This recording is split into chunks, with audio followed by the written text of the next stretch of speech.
Hello everyone, कैसे हैं आप सभी बच्चे। तो आज की इस वीडियो में मैं आप सभी बच्चों को बीबीएमबी यूनिवर्सिटी में आप सभी बच्चों का सेमेस्टर 1 का रिजल्ट कब तक जारी हो जाएगा और साथ ही साथ आप सभी बच्चों को सेमेस्टर 2 24-28 सेशन में कौन से सब्जेक्ट पढ़ने हैं, ये आपको जानकारी दूंगा इस वीडियो में। तो वीडियो को आप लास्ट तक देखिएगा क्योंकि आप सभी बच्चों के बहुत सारे मैसेज आ रहे थे कि सर सेमेस्टर 1 का रिजल्ट लगभग कब तक जारी हो जाएगा, क्योंकि हम लोग उसी हिसाब से सेमेस्टर 2 की जो प्रिपरेशन है वो स्टार्ट करेंगे और सेमेस्टर 2 में कौन सा सब्जेक्ट पढ़ना है, ये सारी बातें आज की इस वीडियो में बताने की कोशिश करता हूँ। तो चलिए वीडियो को शुरू करते हैं। वीडियो पसंद आए तो वीडियो को आप लाइक करें। चैनल पर अगर आप हमारे न्यू आए तो सब्सक्राइब कर ले ताकि भविष्य में जब भी देखिए हमारा न्यू वीडियो आएगा अपडेट मिल जाएगा।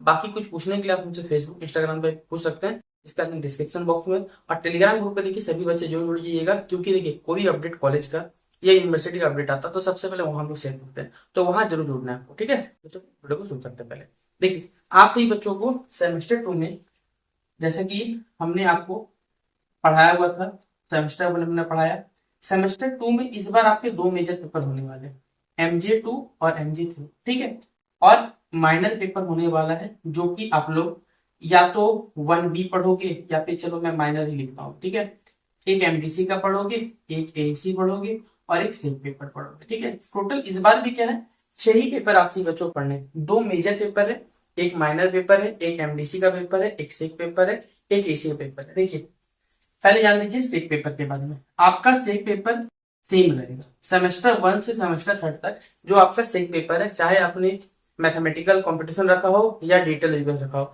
तो तीनों सेमेस्टर में आपको सेमेस्टर 1, 2, 3 मैथमेटिकल है तो मैथमेटिकल, डिजिटल है तो डिजिटल। ये याद रखिएगा, चेंज मत करिएगा, क्योंकि भविष्य में जब आप फॉर्म फिलअप करिएगा तो बहुत सारे बच्चे चेंज कर देते हैं। जब आप चेंज करिएगा ना तो आपको जिस दिन आपको ग्रेजुएशन का डिग्री आपको मिलेगा वहां पे याद रखिएगा, क्योंकि जब भी आप किसी भी आपका एग्जामिनेशन क्लियर होगा तो वहां पर डिग्री चेक किया जाता है। तो भैया डिग्री के हिसाब से आपका जो यूजीसी का गाइडलाइंस उसके हिसाब से अगर आपका अगर आप किसी का रिजल्ट नहीं है तो आपको फिर इनवैलिड करा देंगे। इसलिए ध्यान से रखिएगा, सेमेस्टर 1, 2, 3 तीनों सेमेस्टर में सेक पेपर क्या है, एक जैसा रखना है, क्योंकि ये यूनिवर्सिटी गाइडलाइन से कहा गया है। अगला एसी हिंदी या एसी इंग्लिश। अगर आपने सेमेस्टर 1 में हिंदी रखा होगा तो सेमेस्टर 2 में इंग्लिश रख लीजिएगा। सेमेस्टर 1 में अगर इंग्लिश होगा तो इस बार हिंदी यानी अल्टरनेट रखना है, हिंदी है तो इंग्लिश, इंग्लिश है तो हिंदी। ठीक है, इसमें तो कोई बच्चा दिक्कत नहीं होगा। मेजर पेपर तो आपका सेम रहने वाला है, आप जिस भी मेजर पेपर के वही मेजर पेपर आपका रहने वाला है। तो मेजर पेपर तो कभी नहीं बदलता हमारे पास। तो मेजर पेपर याद रखिएगा, जो भी बच्चे आर्ट्स कैटेगरी से बिलोंग करते हैं या जिसे बीए कहते हैं और कॉमर्स से यानी बीकॉम कहते हैं, उनका दो मेजर पेपर होगा और जो दोनों थ्योरेटिकल होगा। ठीक है, 100 नंबर का पेपर होगा, याद रखिएगा ये पेपर। और जो भी बच्चे साइंस स्ट्रीम से बिलोंग करते हैं तो उनका ये जो मेजर पेपर 3 होगा ये प्रैक्टिकल होगा। प्रैक्टिकल कॉलेज में 100 नंबर का होता है। कॉलेज में आपसे कुछ कॉपी में लिखवाया जाएगा, कुछ बोला जाएगा, क्वेश्चंस के बारे में बता दीजिएगा कुछ, लेकिन ये सिर्फ साइंस स्ट्रीम वालों के लिए होगा। बाकी आर्ट्स वाले, कॉमर्स वालों के लिए दोनों पेपर जो रहेगा वो थ्योरेटिकल होने वाला, तो दोनों आपको पढ़ना पड़ेगा। ठीक है, अब देखिए इस बार आपका जो माइनर पेपर होगा वो चेंज होगा। माइनर पेपर चेंज कैसे होगा, आपने सेमेस्टर 1 में माइनर 1 रखा था, इस बार आप लोग क्या रखोगे, या तो आप डिसिप्लिन से रखोगे, ठीक है, या आप वोकेशनल से रखोगे। अब मैं आपको दोनों का मतलब समझा देता हूं, क्योंकि बहुत सारे बच्चे सोच रहे कि भैया क्या रखा जाए। तो देखिए पहले समझिए क्या है डिसिप्लिन और वोकेशनल में क्या अंतर होता है।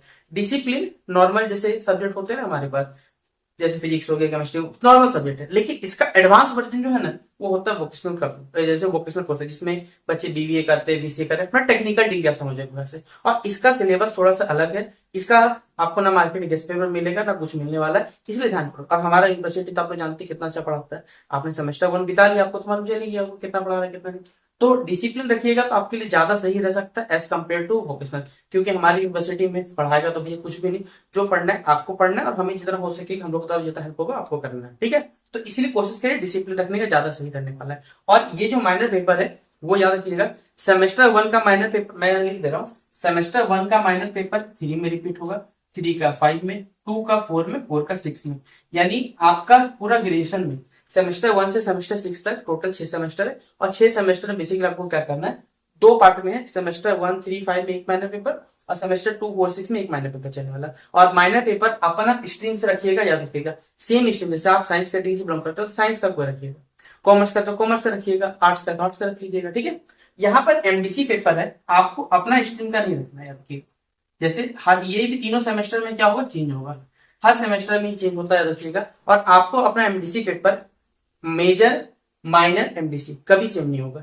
ये तीनों ही आपको अलग रखना है। और एमडीसी पेपर जो रहेगा वो अपना स्ट्रीम को छोड़ रखना है, यानी अगर आप आर्ट्स के हैं तो आर्ट्स का नहीं, या तो साइंस का सब्जेक्ट या फिर अगर कहा जाए कॉमर्स सब्जेक्ट। जैसे आर्ट्स में देखिए दो कैटेगरी होती है, एक होता है सोशल साइंस, एक होता है ह्यूमैनिटीज। ह्यूमैनिटीज में लैंग्वेज वाले सब्जेक्ट आते हैं, जैसे कोई बच्चा इंग्लिश ऑनर्स का है, वो English honours, Hindi honours, philosophy, ये सब ह्यूमैनिटीज में आता है। आप उसको छोड़ के history, political science, sociology, economics, physics, chemistry, math जो भी रखना है आप रख सकते हैं, यानी अपने स्ट्रीम को छोड़ के रखना है, ये बात याद रखिएगा। तो ये टोटल 6 कैटेगरी में आपका सब्जेक्ट बंटने वाला सेमेस्टर 2 के लिए। अब आपसे बच्चों को डाउट होगा कि भैया सेमेस्टर 1 का रिजल्ट कब तक आएगा, क्यों? अभी तक तो हमारा प्रैक्टिकल ही चल रहा है। जैसा कि यूनिवर्सिटी ने कह दिया है कि भैया आपका 9 से 17 तारीख तक प्रैक्टिकल चलने वाला है। आपका कॉलेज प्रैक्टिकल चल रहा है, कॉलेज का कोई नोटिफिकेशन आता है तो हम टेलीग्राम पे शेयर कर देते हैं, उसके लिए तो आपको वहां जुड़िएगा। जैसे ये राजस्थान कॉलेज का है तो मैं शेयर कर दिया, बाकी कोई भी कॉलेज का आएगा तो वहां आपको शेयर कर मिलेगा, ठीक है। तो आपसे ही बच्चों को पहले 9 से 17 तक प्रैक्टिकल होगा, उसके बाद जून में गर्मी छुट्टी है, जून में कोई रिजल्ट नहीं आएगा। जुलाई के 15 जुलाई तक आपसे बच्चों को रिजल्ट मिलेगा, याद रखिएगा। और सेमेस्टर 2 आपका लास्ट अगस्त बोलिए या सितंबर के फर्स्ट वीक में आपसे बच्चों पेपर कंडक्ट हो जाएगा। तो मैंने आपसे बच्चों को सेमेस्टर 1 का रिजल्ट, सेमेस्टर 2 कब होगा, कौन सा पेपर पढ़ने, ये सारी बातें बता दी। आशा करूं वीडियो पसंद आया होगा। शेयर कर दीजिए इस वीडियो अपने सभी दोस्तों के साथ। बाकी मिलते हैं इस वीडियो पे, तब तक के लिए जय हिंद, जय भारत।